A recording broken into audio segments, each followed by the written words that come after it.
This episode of Reality Escape Pod is brought to you by Morty, Cogs by Clockwork Dog, Buzzshot, and Patreon supporters like you.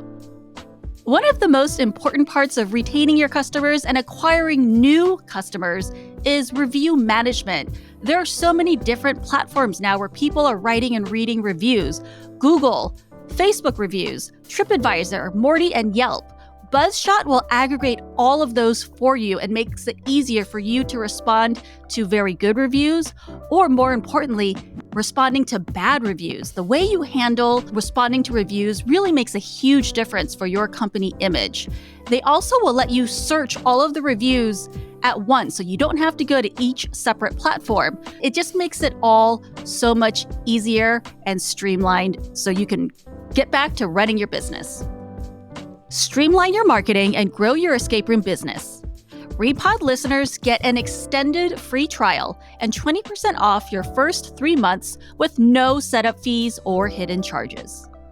Visit buzzshot.com/REPOD, that's REPOD, to learn more. Welcome to the Reality Escape Pod, your lifeline when you need to get away from the real world. I'm David Spira, alongside my co-host, PG Law. Together, we're exploring immersive gaming from all angles, and we'll be joined by guests who really know their stuff. Today's guest is the prolific puzzle and toy designer, Oskar van Deventer. Since 1978, he has designed more than 800 mechanical puzzles, and more than 70 of them have been mass-produced. If you've ever explored the mechanical puzzle world, there's a good chance that you've had his work in your hands. Moreover, he has diligently documented his designs and process for many years on his YouTube channel. Welcome, Oskar. Hi, David. Thank you for having me. That is a prodigious number of puzzles. This is absolutely incredible. I know this is mainly a tactile and visual subject, but we're going to do our best. And to get started, let's talk a little bit about what is a mechanical puzzle exactly. What does that mean? A mechanical puzzle is a thing that you can hold in your hands and that you can play and solve by yourself. So it's a one-player game that is mechanical. And obviously there are some boundary cases, but an electronic game where you do something on a screen is not mechanical. But some of my mechanical puzzles, they do use electricity. How did you find your way into the mechanical puzzle world?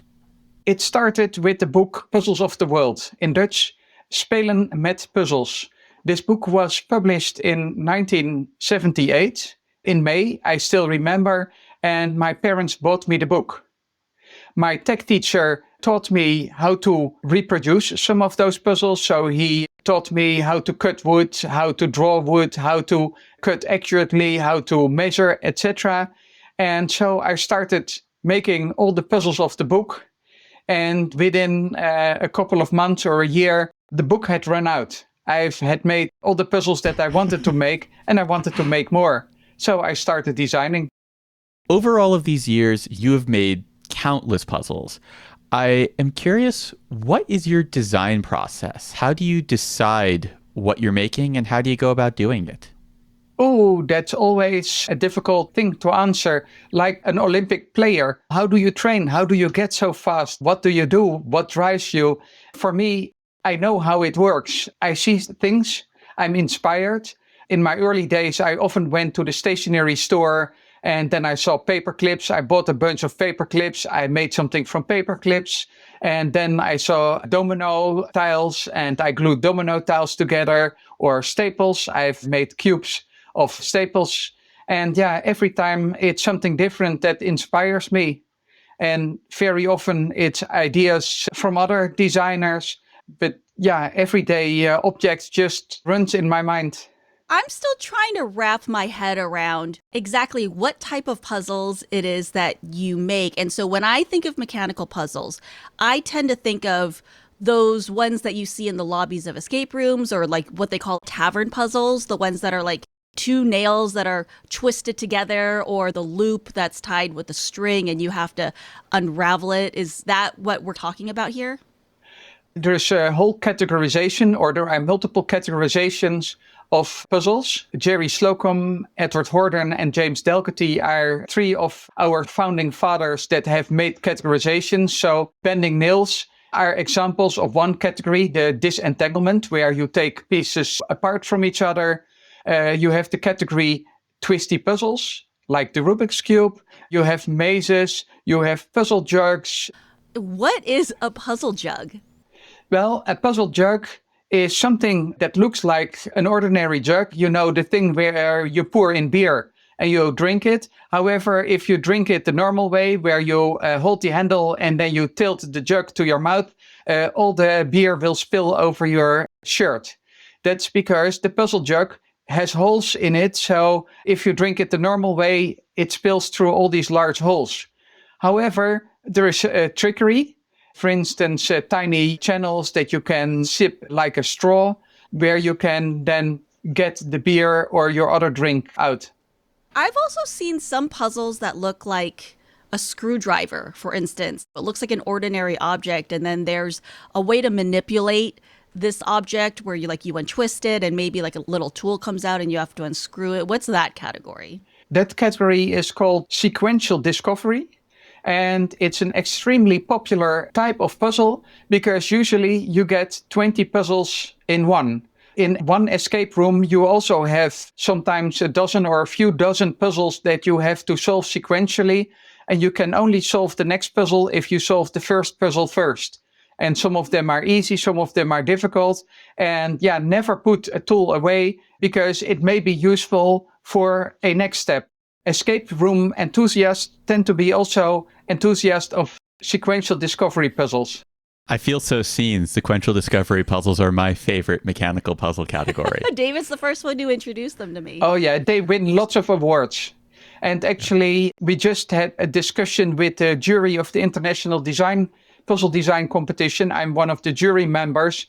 How to look at sequential discovery puzzles, because it's not one puzzle, but it's multiple, and there can be multiple brilliant puzzles. So should they get multiple awards, even though it's presented as one item? Anyway, those are some of the joking discussions that we have.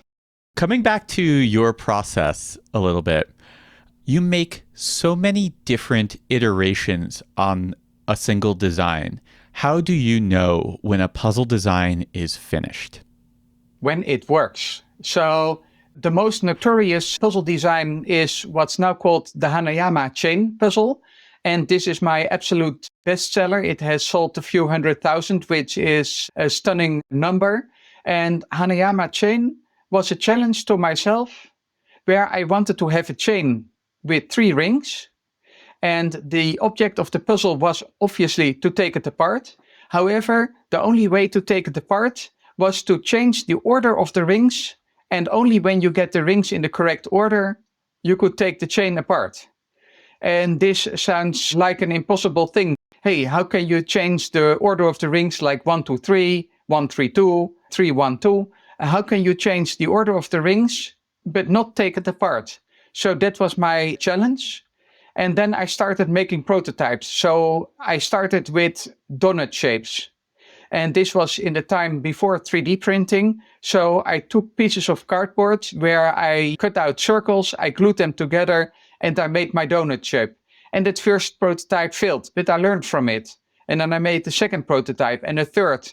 And by that time I had access to a special plastic called Figurine, which is very easy to use with saws. So I made some prototypes with Figurine. Every time I had a prototype, I changed it. I even used cast metal. So tin is a material that you can melt just on your stove. So I made some molds and then I cast the parts and then I could finish them by sanding and filing. And I think it took me 28 iterations to get it finished. So at one event, I presented this process. Well, I started with this one and that one and that one. And okay, after number 5, then I just turned over the box. Okay, and here are all the other prototypes. To describe the Hanayama chain puzzle for those who have never seen it before, it's 3 different cast metal chain links that are looped together. They are almost heart-shaped, Yes. and they have a small channel that looks like it is impossible to pass these links between them. But they all have subtle differences between themselves, and you have to manipulate each one to get everything into the right position so that you can then separate. Thank you for that explanation. And I will tell you something that most people who solve it don't even realize. The puzzle is a maze. That makes sense. Oh, that, I never think of them this way. That actually is very helpful. I'm really bad at these puzzles. Yeah, so let me just explain to the listeners what I mean with a maze. So I already told you that we have the 3 links and they can be in different order. So you can have link 1 in the middle, or 2 in the middle, or 3 in the middle. But also, when you have 2 links, they can have 2 different orientations. They can be in one way together or another. So with link 1 in the middle, you have 4 states. With link 2 in the middle, you have 4 states. So that is, let's do the math, 4 times 3, that's 12 different states. But also when you have all 3 pieces linked together, you have another 12 states. So the total number of states that the object has is 24 states. And what I've done in my design process, after, of course, I had the base mechanics done, the first 15 prototypes, then I started to work on this maze and check, okay, if I add a little bit of material here or remove a little bit material there, what happens to the maze? And then if you add too much material, then the maze becomes disconnected. And if you remove too much material, then the maze becomes trivial. You have to find the sweet spot where it's an interesting maze with some loops, with some dead ends, and somehow make it hard to find the real exit. Okay, so that's your approach when designing it, is you think of it as like a maze in your design process, and that's how you go through the design process, or do you think that's how people should be solving it? For me, it was the design process for this particular puzzle. And actually, during 1 or 2 decades, I have designed many mechanical mazes where I have explored many mechanisms that don't look like a maze, but when you solve them, they are a maze. And for instance, the Hanayama key, or the Hanayama key 3 that will be published very soon, it's just 3 keys that lie on top of each other and they go through some hole. And the keys and the hole interact with each other. But again, if you look at what you're doing, like key 1 is moving up and down, so that's the X coordinate. Then we have key 2 and key 3, those are the Y and the Z coordinates. And when you're solving the puzzle, you're effectively walking around through a 3-dimensional maze. You've had your YouTube channel, Oskar Puzzle, since 2008. It has more than 800 videos exploring your designs.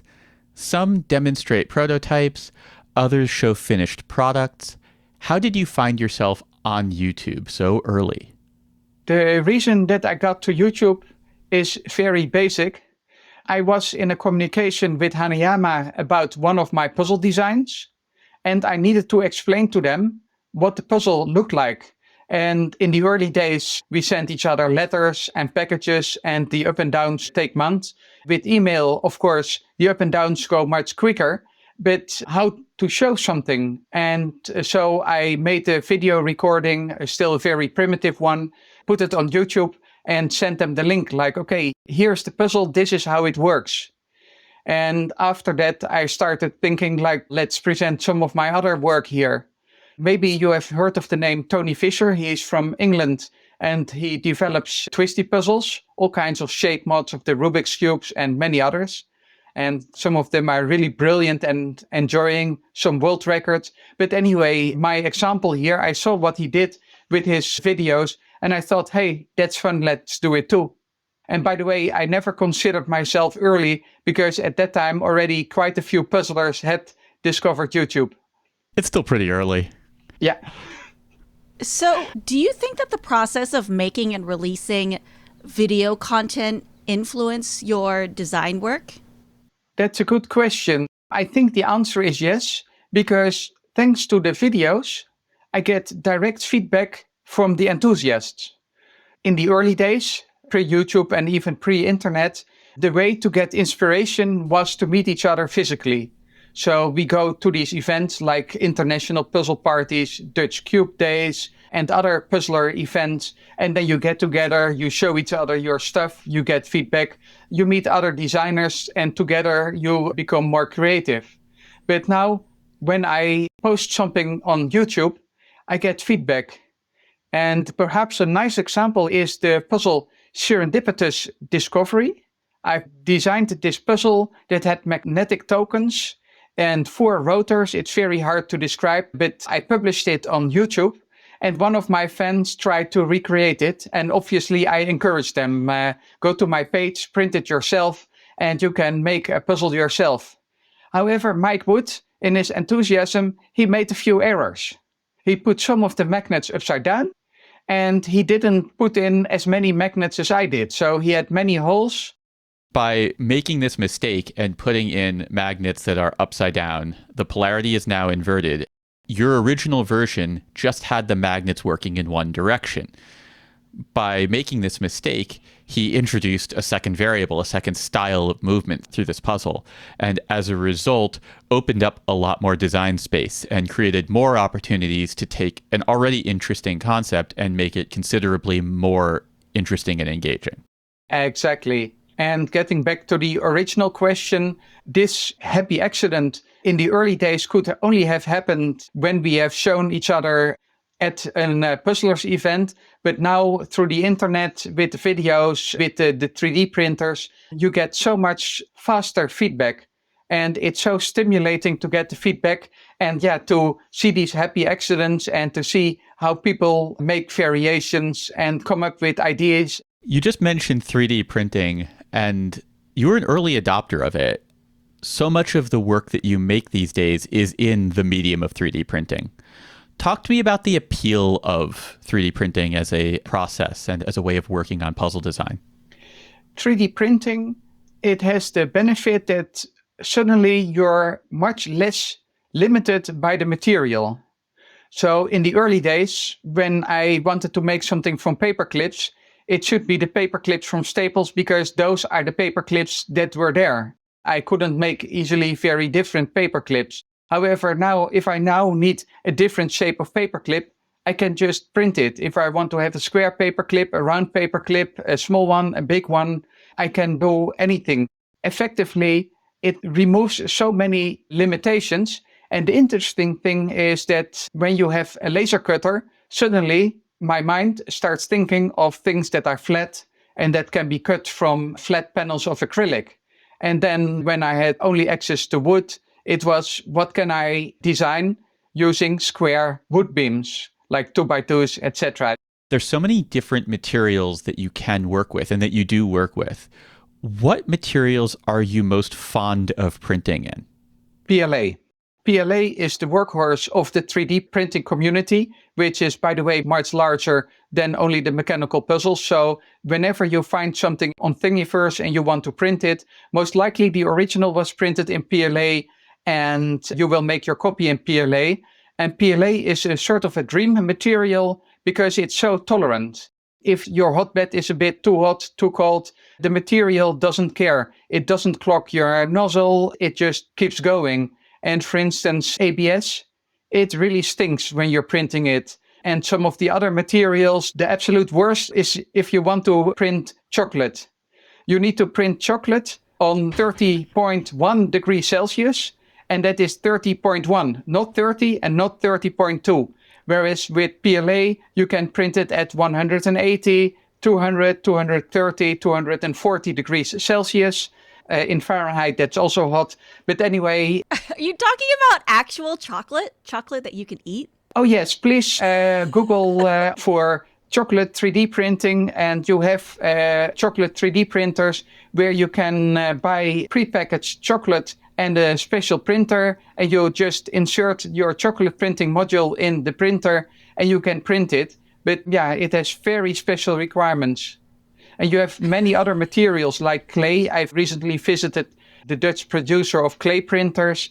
And again, it's a very finicky process. Of course, the result is very beautiful, but you really need to be a specialist to operate the machine. Whereas with PLA, You buy a 300 euro machine or maybe a 700 euro machine. You load your PLA and you just do your first Benchy, which is the hello world of 3D printing.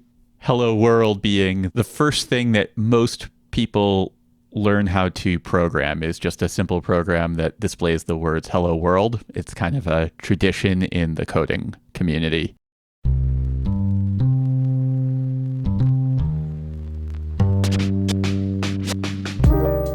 We're taking a moment to thank our sponsor, Morty.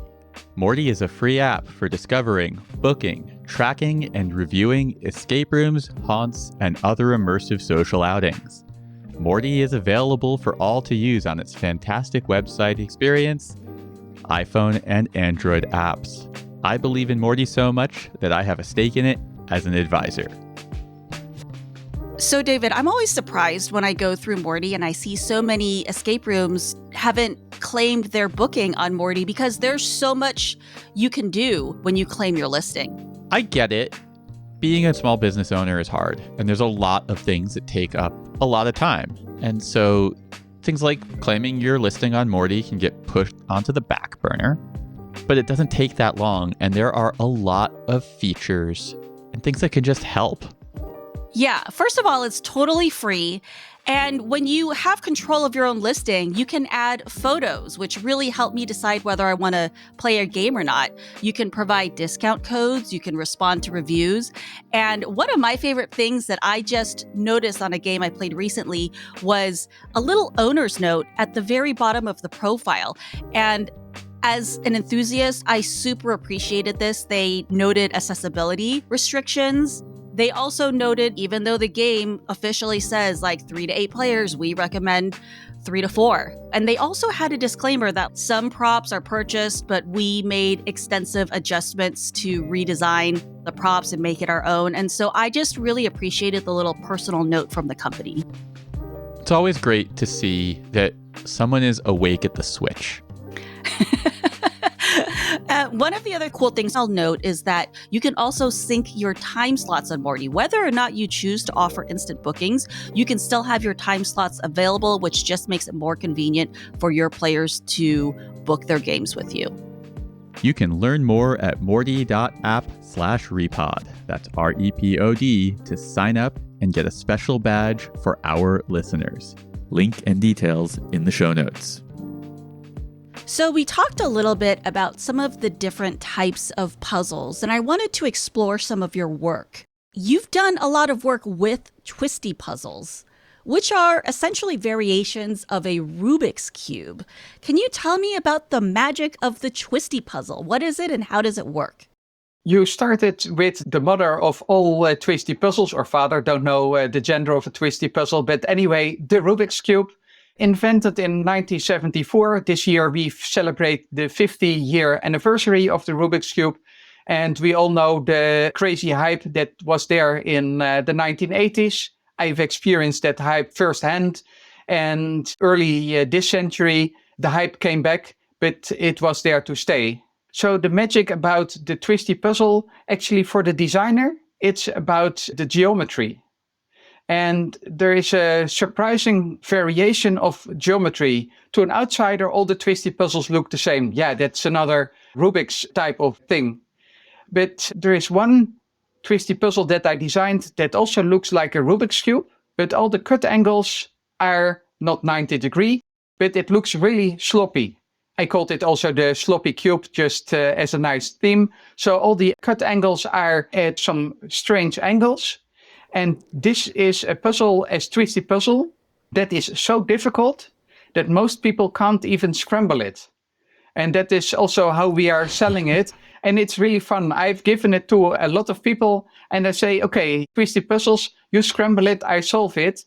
And they have difficulty because after 2 or 3 moves, they get stuck. And you really need to understand the geometry of this particular puzzle to understand how you can scramble it. And of course, once you have scrambled it, you're hopelessly lost because nobody can solve it. So when you say the cut angles, you mean like the edges. So everybody knows Rubik's Cube, it's a cube, right? They're squares. So when you say the cut angles, do you mean like instead of being a square, they're shaped like a trapezoid or something like that? the concept of a cut angle is a bit more subtle like this. So for a Rubik's Cube, we don't care what it looks like from the outside, whether it's a cube, whether it's a sphere, or whether we cut it anything differently. Just consider it as a sphere. That doesn't matter. The cut angles is actually the cuts where you get the turning. So when you turn one face, then a part is moving and a part is stationary. And the plane that is between them, that's the cut plane. Then you have an axis around which it rotates. That axis goes through the origin. And then you have another plane with another axis. And the angle between those are the cut angles. And for a Rubik's Cube, these are 12 times 90 degrees, because between every pair of adjacent axes, the angle is 90 degrees. But for this particular puzzle, we used very different angles, and that makes the puzzle so challenging. I've picked up a sub-theme of gears in a lot of your puzzle designs. This is particularly pronounced in your twisty puzzle designs. How did complex and beautiful gears become such a prominent feature in your designs? George Miller. He introduced me to the Boston Gears, which is a website that explains how to make gears. And until then, by the way, I'm now talking about early this century, he sent me this website, hey, this is how you make gears. And nowadays, everybody knows how to make gears. You just look it up on the internet and you find out what is an involute, how do you make an involute, etc. But at that time, all that information was not there, or it just came out. Anyway, I started designing gears, first the regular gears, and then I started thinking like, what kinds of variations can I do with gears? Can I do gears with strange angles? Can I do gears that are not circular but have different shapes? How can I control things with gears? How can I put gears into puzzles? And yeah, that has been a theme for me for quite a while. And actually, one of my most recent designs, I haven't published it yet, but it's also with gears. Let me explain about this candelabra that I saw with some friends. And I like really the 9 candles in a row. And I thought I should make a puzzle where the goal is to swap the candles, because, you know, some of them are higher and some of them are lower. So what I did was I put the gear mechanism in the base of the thing. And so you have 9 gears. And for instance, when you swap candles number 1 and 2, then through the gears number 3 and 4 and 6 and 7 are swapping too. It's always easy to change adjacent pairs, but whenever you make a swap, then some others are getting swapped. And I'm pretty sure that this is a very difficult puzzle to solve. I've never solved it. I only use the screwdriver solution. That is, once it's scrambled, I take it apart and I assemble it in the correct way. On the subject of puzzles that I'm guessing you haven't solved other than using the screwdriver solution, you have a Guinness World Record for your 17 by 17 by 17 over-the-top twisty puzzle. Can you tell us about this puzzle and the record? Let me first starting with the notion that the world record has been broken already several times, and I believe it's going to be broken anytime soon, and keep watching the news. But yeah, it started with the work of Panagiotis Verdes. He's Greek. So in the early days, you had the Rubik's Cube, 3x3, then 4x4, and 5x5. And there, somehow it stopped. And for 2 decades, there were no more Rubik's Cubes. The market had died, but also nobody looked at them. And then Mr. Verdes, he came up with a mechanism to go to 6 or 7. And people somehow assumed that this was the maximum that could be done. He had the patent how to extend his mechanism to 11 by 11, but that was never implemented. Yeah, that was my inspiration. I thought, wouldn't it be fun to break that record? And why I chose 17, it's a beautiful number. It was somehow a number that stuck with me. And during a holiday, I started thinking, okay, what should the shape be, etc. Then I found the sponsor, Shapeways. Unfortunately, they're bankrupt now. But around 2011, they sponsored the creation of the 17 by 17. So they did all the 3D printing. I assembled it and it worked and I got the Guinness World Record. It's a work of art. And to be clear, when you have a face that is 17 by 17, it's basically like a low resolution screen. It's like a matrix of pixels. It's a beautiful object. It looks impossibly complicated to solve it. I know that there are people who can. For the 17 by 17, yes, a couple of them have been sold to very enthusiastic and rich collectors. Because, the 3D printing was quite expensive. But yes, some of them have been solved and some people have even shown the scrambling and solving on video. And surprising, in 2011, this was the state of the art. So the 17 by 17 for a 3D printed one-off puzzle, that was the best we could do. At this moment, I think from China, I forgot the brand, they have a 21 by 21 and even a 23 by 23 commercially available. And these commercial products, they have been injected molded plastic. They turn fantastically. You could not speed cube them, but they turn very easily, much better than my 3D printed ones. The commercial ones have already broken my previous record. But then a guy went to 22 by 22 by 22, Greg Fenney, 33, and most recently Matt Banner featured a 34 by 34 cube. And I'm pretty sure that this world record will soon be broken again, because I've heard from several people that they are working on something. We're going to need like earth movers to twist them pretty soon. Solving them is not fun. It's work. So when you know how to solve a 4x4 or a 5x5, you have all the algorithms that you need to solve a larger puzzle. It's just you need to have much more work. And of course, don't get confused, because if you ever get confused, you need to start over. Oskar, you have designed a few escape room puzzles. How do you approach designing specifically for escape rooms? I don't approach, they approached me. So an escape room operator from Meidrecht, here in Netherlands, Meidrecht Escape, he contacted me via email and he said, well, Oskar, can you design me a puzzle for my escape room? And instead of designing something for him, I first looked whether I already had a design that could be workable. In the past, I had developed the hysteresis key, which is something where you have only one-dimensional motion. You can push the key in and out, and then there is a pin moving up and down through a maze. Of course, it's a maze again. And the object is to solve the maze, but you have to push it in, but not too far, and then pull it out, but not too far, and then push it in, but exactly the same. And when you have done that, you can pull it out. And that's effectively what I did for the escape room. However, there we reversed the maze. So for the mechanical puzzle, the object was to remove the sword, but for the escape room, the object was to enter the sword. Because when you enter the sword, after finding it, obviously, then if you have it all the way in, then something happens. I think a gate opens or something like that. When I've looked at the designs that you have made for escape rooms, it looks to me like one of the major things that you have designed for is an elegance and ease of reset. Is that a choice that you were making, or is that a happy accident? That was completely on purpose. The fun thing about the hysteresis maze or my escape room sword is that whenever you pull the sword out of the stone, then immediately you have reset the puzzle. So it's ready to go for the next one. And that was by design. Also, the puzzle is whenever someone gets stuck and gets frustrated and can't get it in further, he can just pull out the sword and the thing automatically resets and you start. And this is a very important feature for anything in an escape room, that the reset is not too hard, because operating an escape room is a lot of work and you want to have your throughput.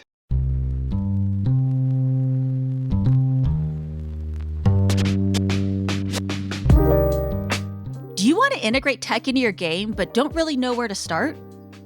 Are you looking to take your experience to the next level with theatrical lighting and sound cues?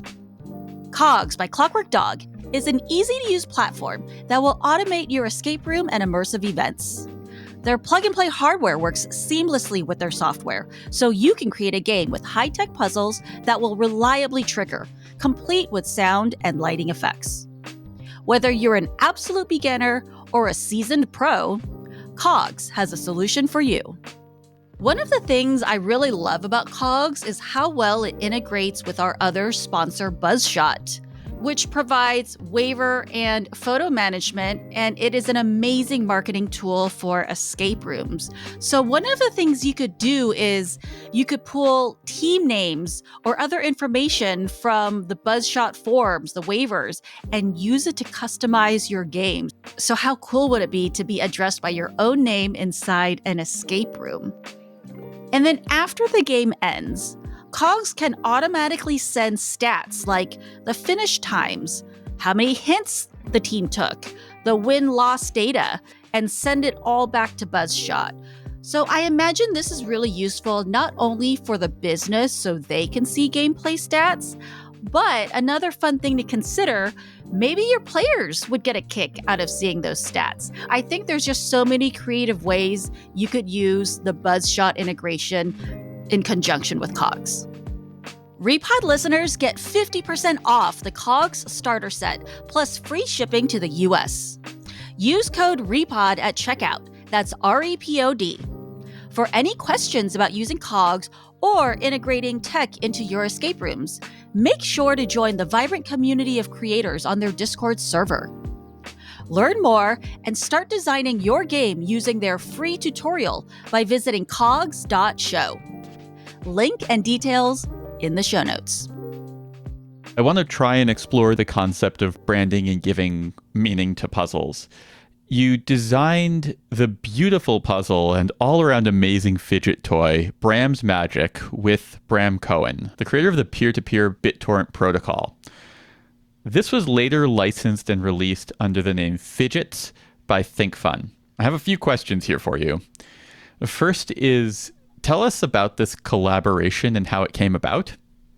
Bram Cohen and we know each other for quite a while. I think since 2009 or so, when we were introduced to each other at an international puzzle party in Boston. It may also have been 2006. I would need to look that up. But anyway, we know each other for quite a while. And Bram has a brilliant mind. So he comes up with concepts, and some of them are just abstract concepts that he can explain to me. And I then try to translate his concept into something that works. So for fidgets, originally it was something with a sphere, with rails. So we had the concept already. We went through several iterations. So I made the version that we originally envisioned when we met that was using rails, but it was getting stuck.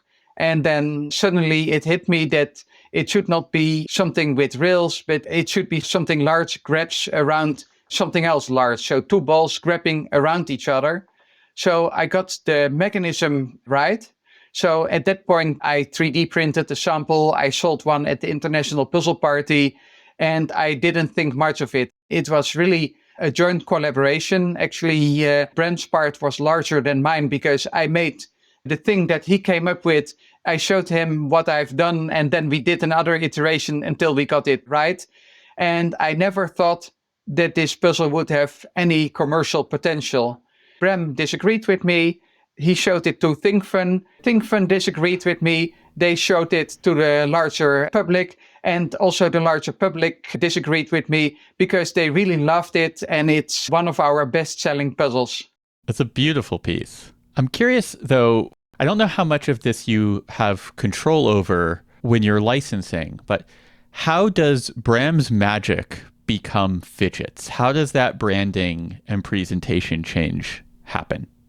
Well, ThinkFun didn't change anything to the mechanism other than, of course, making it suited for injection molding. For injection molding, you need to have some pins, you need to have some injection places for the plastic, but that's all industrial design. But they effectively used almost the same size, the same dimensions of my original design. One of the things they obviously changed was the colors. Mine was originally red and green, a bit of a Christmas theme, and somehow they came up with blue and white. And actually, they did a lot of mold testing with other colors. So I have some of those precious prototypes, which are green and white, red and white, and yellow and white. But ultimately, they settled on blue and white. And then they started thinking about the theming. And yeah, this is the brilliance of ThinkFun. Like, okay, it's a fidget. What shall we call it? And yeah, it sounds a bit like fidget. It had the positive connotation with their customers, and that was the brand that stuck. Your designs run the gamut from beginner-friendly elegance like fidgets and run all the way up to a level of complexity that I can best describe as casual madness. I cannot comprehend solving a 17 by 17 by 17 twisty puzzle any more than I can imagine infinity. What appeals to you about designing on both extremes? For me, it's not about the difficulty of solving. I'm a mechanical puzzle designer, and I design for shape, for geometry. And as Brett Rothstein, he is an academic from Bloomington University in Indiana. Brett Rothstein wrote a book on puzzles and puzzle designing, and it's an art form. He calls it the pursuit of difficulty. So, a sculpture, for him, it's the pursuit of shape. For a painter, it's the pursuit maybe of color. For a musician, it's the pursuit of emotion. For puzzle designers, the art form is the pursuit of difficulty. We want to design objects that embody difficulty. And music you listen to, paintings you look at, sculptures maybe you are allowed to touch them, and puzzles you play. So answering your question, it's an art form where I'm exploring all kinds of difficulty, and difficulty has extremes. The one extreme that is very simple and the other extreme very difficult. And actually the most simple of my design, it's called Out of the Box. It has a plank with a round hole and a rectangular hole. And there is a round peg and a rectangular peg. And okay, that's all that you get. There are no instructions. And of course, I'm not going to spoil it for any of you, but the object, I'm not even going to tell you that. Just download it from my website, print it yourself, and enjoy this puzzle. And if you fail this puzzle, you're not allowed to touch anything in my collection. Wow. A challenge accepted. Oskar, we know that people can buy many of your mass production puzzles, but I'm also really curious to hear about the prototype and small run puzzles that you create and sell. How do you manage the making of and selling of small run products? The good thing is I don't have to bother about the small runs or the large runs. So I'm a designer, and usually I only go to prototypes. And as many people with a web shop know, fulfillment is horror, because you have to have an inventory, you have to have a supply list, etc. And I really don't want to be in that business. So in the early days, I had a lot of contacts with brilliant puzzle makers. For instance, Tom Lench, who is a gifted woodworker from Ohio, who has produced several of my puzzles in small runs, where you are talking about maybe 10 or a few dozen, some of them even close to 100. But yeah, they are made from wood. Also for my laser cut puzzles, other people, they have a laser machine or they have a CNC machine, and they can do that. And yeah, I license my designs to them. And in the puzzle world, we have a very basic understanding that is, whatever is your selling price, please give me 10% royalties. This is, of course, for the smaller quantities. And as soon as you go over like 100 or a few hundred, the percentages change. And it goes all the way to mass production. And nowadays, mass production already starts at 1,000. So at this moment, there is not a really big gap anymore between one-offs, small runs, larger runs, and mass production. Perhaps the thing that I respect most about the mechanical puzzle community, and this is something that you have demonstrated throughout this entire episode, is the way that everyone I've met in it diligently handles crediting creators. When I've been at mechanical puzzle gatherings or spending time with serious mechanical puzzlers, I'm usually handed a puzzle and told who designed it. What are your thoughts on citation and credit in the puzzle design world? Because in my not so humble opinion, escape rooms are really bad at crediting creators. Yes, sometimes it feels like we are in an oasis in the toy industry, because the toy industry, and by extension also the escape rooms, it's easier to copy than to invent yourself. And I don't know how it happened. Maybe it's because of the international puzzle party where the designers know each other. We know some of the makers, and it's a small world. Don't forget, it's a niche. And of course, copying happens, but it's discovered quickly, and the community also has ways of dealing with it. And usually that's commercial. Okay, you're copying it, but how about crediting the inventor and paying a percentage? And surprisingly, most of the copying is done through ignorance. They didn't realize that it was proprietary. And I have had several instances where I've built a good relationship with the producer, where our first instance was an accidental copy, where they didn't know better. And of course, since within our community we know each other very well, usually in 1 or 2 steps you are with the company. And don't forget, these are small companies. They're mom and pop companies. There is maybe one CEO, one creative person, maybe a few designers. And some of these companies are just one person with a whole network of people around them. So it's all relatively small scale. And yes, surprisingly, it's very gentle and respectful. Are these designs copyrighted or patented? Copyright law says anything that I publish. So for instance, if I publish my YouTube video, it's copyrighted. So you can't copy my YouTube video. It's a bit less clear for mechanical puzzles, because if I show you my puzzles with gears and you chop off one corner of my design, then suddenly it looks different. And from the copyright perspective, it's a different thing. Obviously, the mechanism is the same, but the mechanism is not something that's copyrighted, but it's patented. And puzzle patents are worthless. And the reason that they are worthless is that the turnover, when you sell like 100 copies of a puzzle or maybe 1,000, you will never earn your patent back. So yeah, that is why it's a lot about respect. And also, since it's a niche market, all the puzzle companies, they know each other. They know each other on a first name basis. They have been doing business with each other, and usually they don't compete with each other. So whenever I make a design, it's almost immediately clear for which company it could be interesting and for which company it would not be interesting. And obviously there is competitions, and they have their fights and they have their lawsuits. Things happen also in the puzzles community and the puzzle manufacturing, but most of the time it's very gentle and respectful. Before we close out, I want to ask you about your old friend, engineer, and puzzle designer, Professor Willem van der Poel. He recently passed away. I'm sorry for your loss. I'm hoping to learn a little bit about him. Let's start with my personal story. I told you that I got the book Puzzles of the World, Spelen met puzzels in Dutch. I started making those puzzles, and then I ran out and I started designing.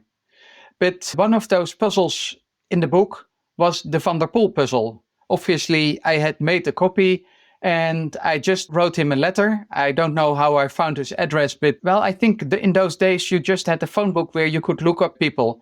But anyway, I found his address. I sent him a letter. He sent me a letter back. I took the train, and he invited me to his house, which at that time was at the town of Rijswijk.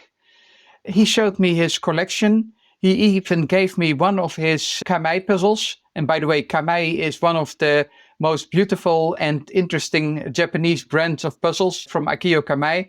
But anyway, he gave me this very precious puzzle just as a gift, which was stunning. I was like 17 years old. And also during our communications, he coached me in the design of my big knot puzzle. He really liked the design, and he pointed at some of the flaws that were in my original design, and he gave me the opportunity to correct those flaws. And nowadays, it's a puzzle that has been produced by many manufacturers all over the world. But it all goes back to that one meeting with Van der Poel, because not only did we engage about puzzles and puzzle designs, but he brought me in contact with other puzzlers, who brought me in contact with even further puzzlers. So yes, he has been very meaningful to me throughout my puzzling life. And yes, it's only a year ago that we had our last contact because of his profession. He is one of the founders of the world's computer industry, engineering one of the world's first microcomputer, assembly language, etc., which was done at the Dr. Neyer Lab, which is the research institute that I used to work at, and that's close to my home. So at the Dutch Monument Day, they wanted to have some background information about this history. And I told them, please contact Van der Poel. He was then 96. He died at 97. I said, contact Van der Poel before it's too late. And yes, 1 year later, it was too late. But yeah, we had some great time. To close everything out, you've talked so much about community in the mechanical puzzling world.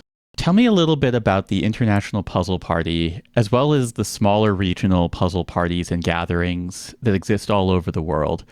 I want to understand the magic of these events. The driving force between all of these events are the collectors. Puzzle collectors are people that are collecting puzzles in the pursuit of difficulty. As I already explained, they are not collecting paintings or sculptures, they are collecting difficult objects, puzzles. Some of them collect them because of their beauty, of their design, of their difficulty, of their interestingness. Some people collect them because they want to solve them. There are many reasons why people collect. I'm also a puzzle collector, and I collect for inspiration. I can think, hey, there's something brilliant. Can I do something with that? And sometimes I can go on a tangent where the ultimate result doesn't look anything like the original inspiration, but still there's a link between them. So yes, there are many ways why people collect, and we all come together to show our collection. I'm showing my own designs. Other people show designs that they have collected around the world, and we play with each other's puzzles.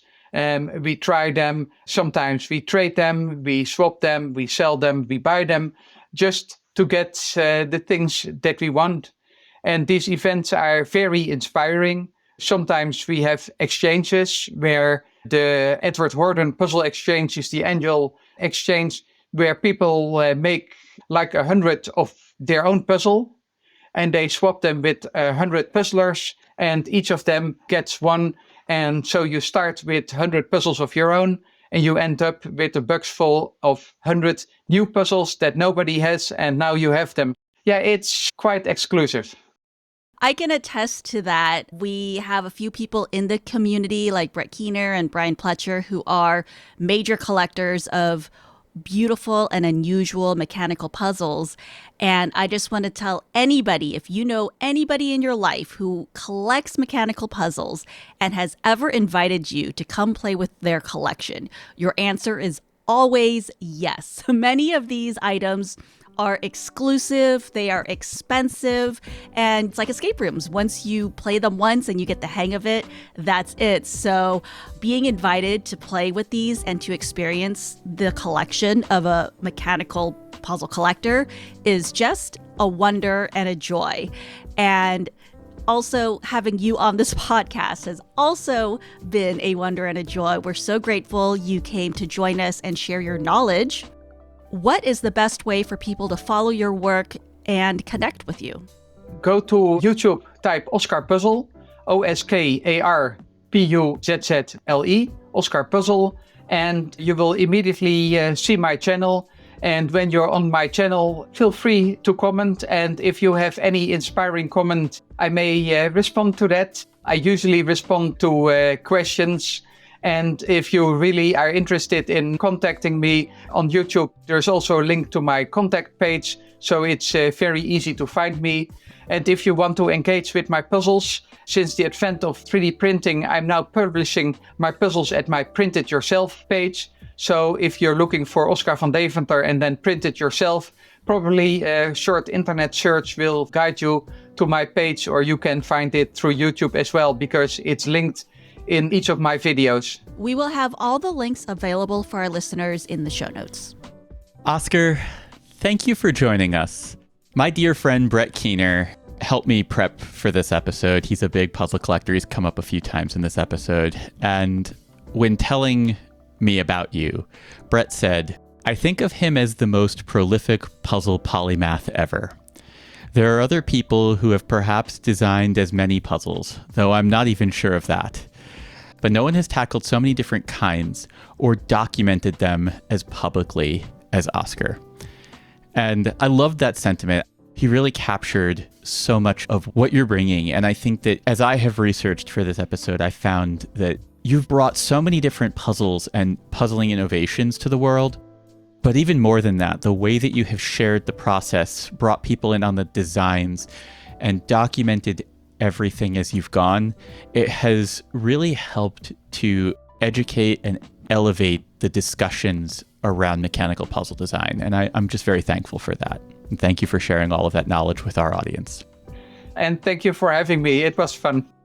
This episode of the Reality Escape Pod is produced by Teresa Piazza with support by Lisa Spira and Brett Keener. We're edited by Steve Ewing of Stand Inside Media, music by Ryan Elder, logo by Janine Proct, and all of this is brought to you by RoomEscapeArtist.com, your home for well-researched, rational, and reasonably humorous escape room and immersive gaming content and events. Reality Escape Pod is mainly supported by Patreon backers. Creating these episodes takes a lot of time, care, and money. We're invested in creating a robust community of creators and enthusiasts, and we need your help. A lot of big content creators, they reach a point where their Patreon is so big that they don't know who is joining. I promise you, we are aware every single time someone backs us. We know who our long-term backers are. We send out handwritten letters, wax sealed by hand, to every single person who backs us on Patreon. We, as a team, celebrate every single person who joins because it means so much to us. The ongoing support that we get from our patrons is everything. It is so hard building a media business in this era, and we are only able to do it because of the continued support of so many wonderful people. And if you have not yet joined, I hope that you can consider it if it's something that you can afford. And for everybody who is supporting, we do provide a lot of extra content that we put a lot of love into. Every single episode has a bonus after show. In between seasons, we also make extra bonus content that only goes out to patrons. And we also have, for our higher level supporters, the Spoilers Club, where we dig deep into escape rooms and talk about everything that went into the making of them, the running of them, and the behind the scenes with the creators. Both shows are a labor of love, just like the one that you just listened to. To learn more, visit patreon.com/roomescapeartist. Link and details in the show notes. I would also like to thank our highest level Patreon supporters: Karen, Byron Delmonico, Mark from Keystone Escape Games, Paula Swan, Rex Miller, Chris Laughlin, Panic Room, Pat at Olivier Escape, Escaparium, Breakout Games, and Derek Tam. Thank you for your ongoing support. If you're looking for a way to support Reality Escape Pod that doesn't cost a dime, go on to Apple Podcasts or Spotify and leave us a 5-star review. Bonus points if you say some kind words. We put so much love into every single episode, and it means the world when you tell other people that this show is worth listening to. There's a lot of podcasts out there, and social proof matters. Your words matter. They help us immensely. Paintings are expensive. Statues are expensive. Puzzles are dirt cheap. And obviously, some puzzles are €100 or more, especially if they're made from expensive materials. But the funny story is about George Miller, a prolific puzzle prototyper who gave a lecture at the recent International Puzzle Party in Texas. And he started his presentation with, who in this room owns a puzzle that's worth more than $500? People put up their hand, and then he said, you idiots, for that price you can buy a 3D printer and several kilos of PLA material, you can download tens of puzzles from the internet, you can print them yourself. And you spend all that money on one puzzle, and if you want to have even more puzzles, you just buy a bit more material and you can print them yourself. So that was a very fun introduction to the value of 3D printing, and also to the fact that unlike art, the puzzle art is actually a very affordable art, and collecting puzzles is a very affordable hobby.